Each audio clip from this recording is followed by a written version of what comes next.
Hello, my dear friends.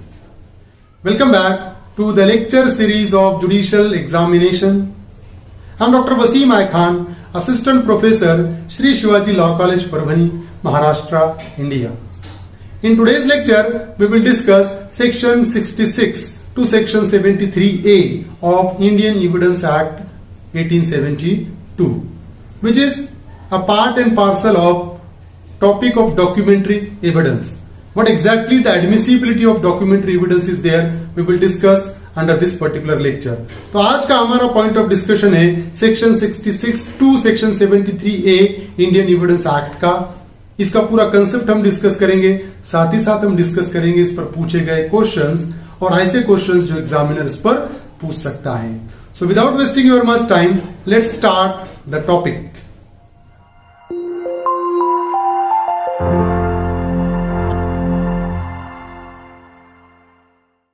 Oral and documentary evidence, section 66 to 73A. Section 66 deals with rules as to notice to produce. The party wants to produce secondary evidence must give prior notice regarding production of a document to the adverse party in whose possession the document is there. अगर कोई party secondary evidence किसी document का court में पेश करना चाहती है, सो उस पार्टी को एक नोटिस, प्रायर नोटिस देना पड़ेगा. किसको? जिसके पोजीशन में ओरिजिनल डॉक्यूमेंट है उसको. एडवर्स पार्टी जिसके पोजीशन में ओरिजिनल डॉक्यूमेंट है उसको एक प्रायर नोटिस देना पड़ेगा और वो नोटिस देने के बाद ही सेकेंडरी एविडेंस वो प्रोड्यूस कर सकता है ना. फॉर एग्जांपल, ओरिजिनल डॉक्यूमेंट किसी और के पोजीशन में है और मेरे पास उसका सेकेंडरी एविडेंस है. मैं कोर्ट में सेकेंडरी एविडेंस कब दूंगा? पहले मैं उसको नोटिस दूंगा कि ओरिजिनल डॉक्यूमेंट कोर्ट में पेश करना है. अगर आप पेश करें तो अच्छा रहेगा. अगर वो पेश नहीं करता है उसको प्रायर नोटिस दूंगा मैं. अगर वो पेश नहीं करता है तो मैं सेकेंडरी एविडेंस कोर्ट में पेश करूंगा. Such notice is not mandatory, but such notice is not a mandatory one, है ना. तो ये नोटिस मैंडेटरी नहीं है. When the document to be proved, but ये नोटिस कब मैंडेटरी नहीं है? There are certain circumstances when the document to be proved is itself a notice. अगर जो डॉक्यूमेंट प्रूव करना है कोर्ट में, अगर वो खुद ही एक नोटिस है तो उस सिचुएशन में नोटिस मैंडेटरी नहीं रहेगी, अदरवाइज नोटिस मैंडेटरी है. When from the nature of the case the adverse party must know that he will be required to produce it.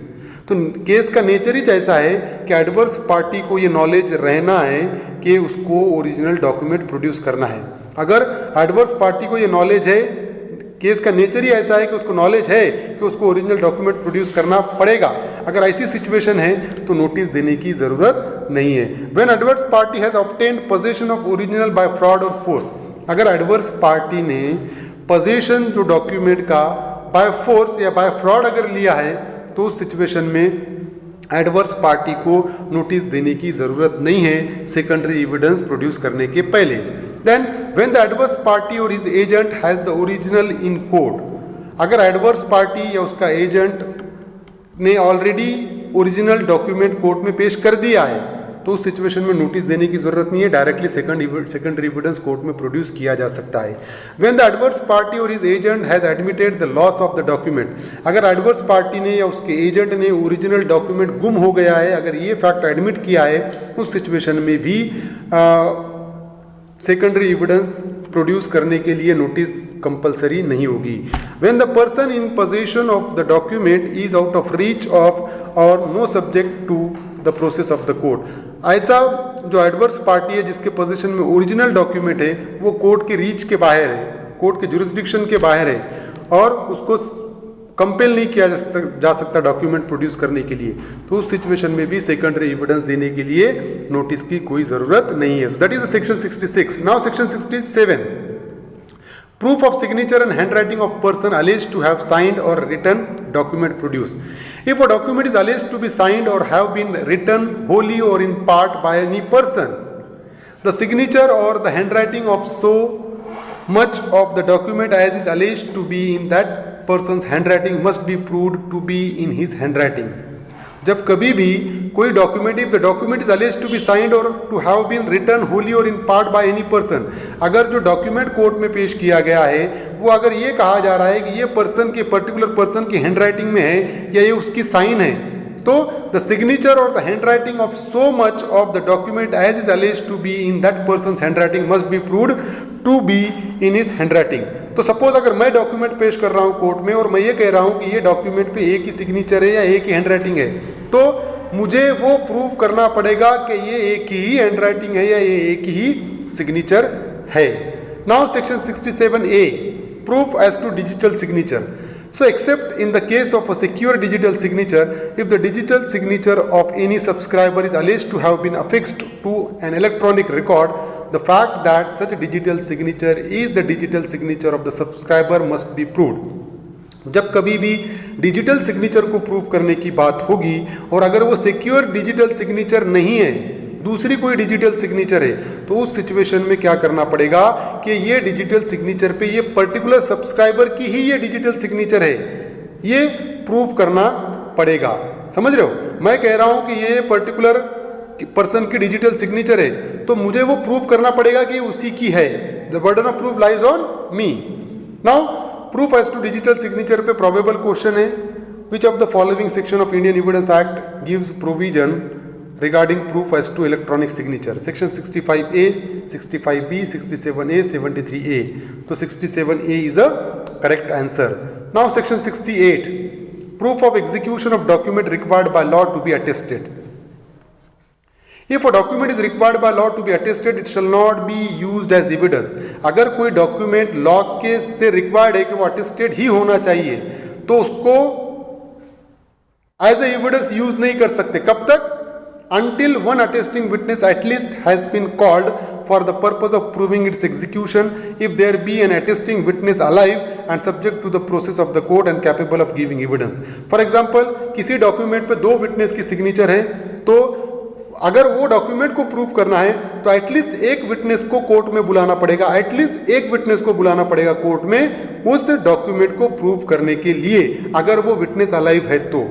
Attesting witness अगर जिंदा है तो दोनों विटनेस में से कम एक विटनेस को कोर्ट में बुलाना पड़ेगा उस डॉक्यूमेंट को प्रूव करने के लिए कि हाँ ये मेरी ही सिग्नेचर है और मैं ही विटनेस हूं, like that. Section 68, provided that it shall be necessary to call an attesting witness in proof of the execution of any document not being a will which has been registered in accordance with the provision of Indian Registration Act, unless its execution by the person by whom it proposed to have been executed is specifically denied.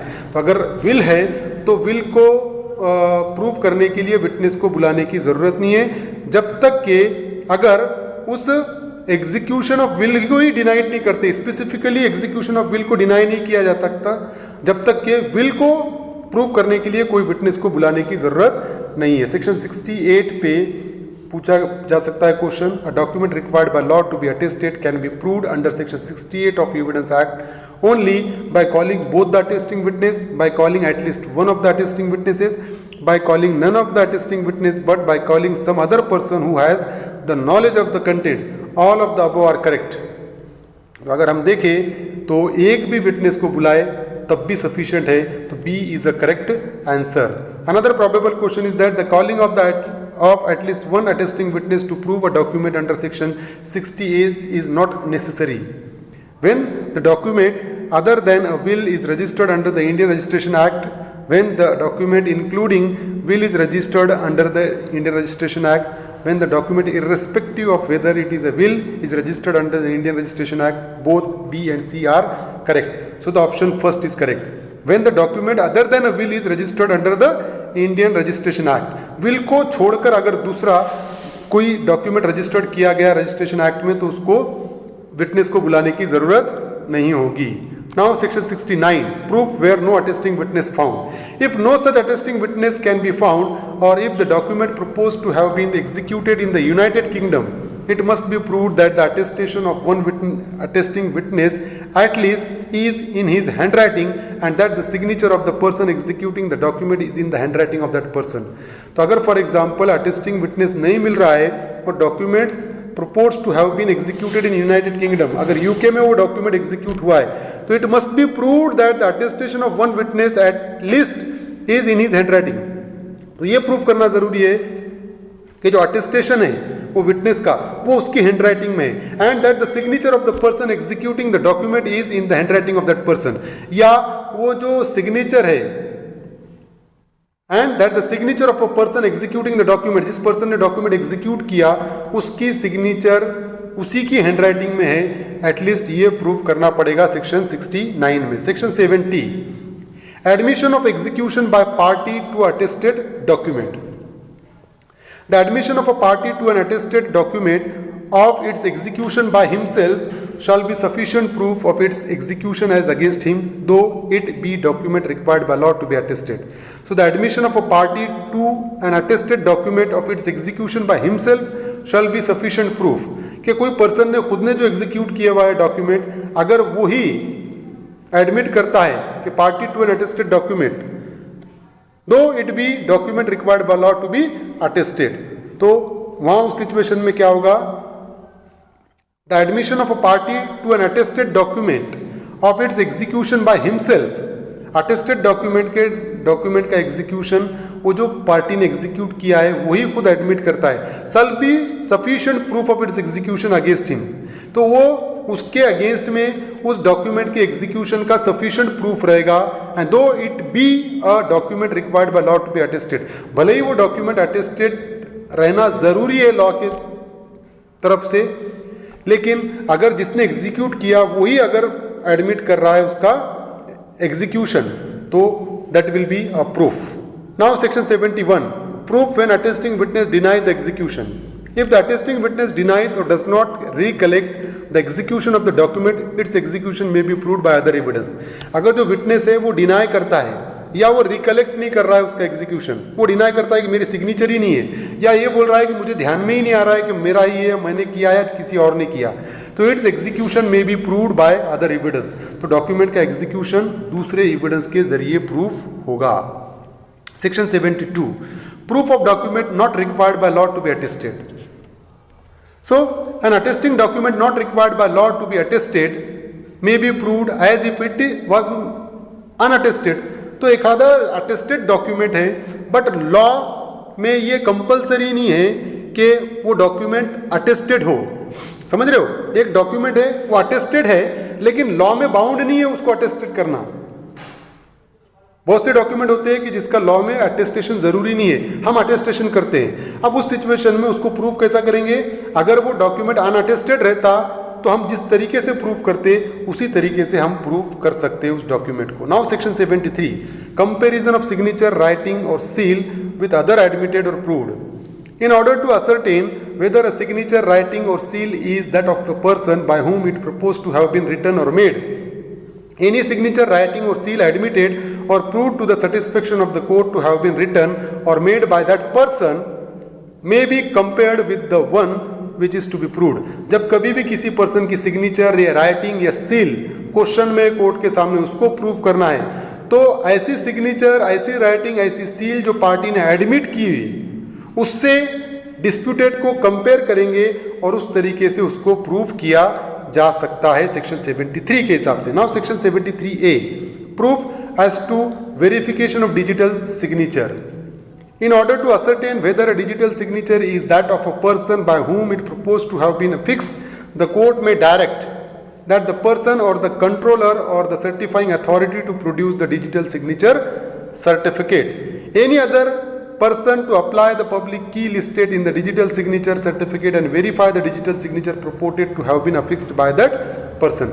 तो अगर किसी की digital signature अगर dispute में है तो उस situation में क्या होगा कि जो सर्टिफाइंग अथॉरिटी है जिसने डिजिटल सिग्नेचर सर्टिफाई किया है, तो उसका डिजिटल सिग्नेचर सर्टिफिकेट के जरिए वो प्रूफ की जाएगी। और any other persons to apply the public की, या दूसरे कोई पर्सन ने पब्लिक की listed in the digital signature certificate and verify the digital signature purported to have been fixed by that person, और जो दूसरे पर्सन ने अप्लाई किया वाली डिजिटल सिग्नेचर सर्टिफिकेट और उसके जरिए वो प्रूफ हो सकता है, तब भी वो प्रूफ किया जा सकता है। तो डिजिटल सिग्नेचर का वेरिफिकेशन कैसा होगा, जो सर्टिफाइंग अथॉरिटी है उसके सर्टिफिकेट के जरिए डिजिटल सिग्नेचर प्रूफ हो सकती है। So these are the particular provision which we have discussed. I hope you understand this topic. If you understand this topic, please subscribe my channel, hit the notification button, hit the like button and share this video with your friends. Thank you very much.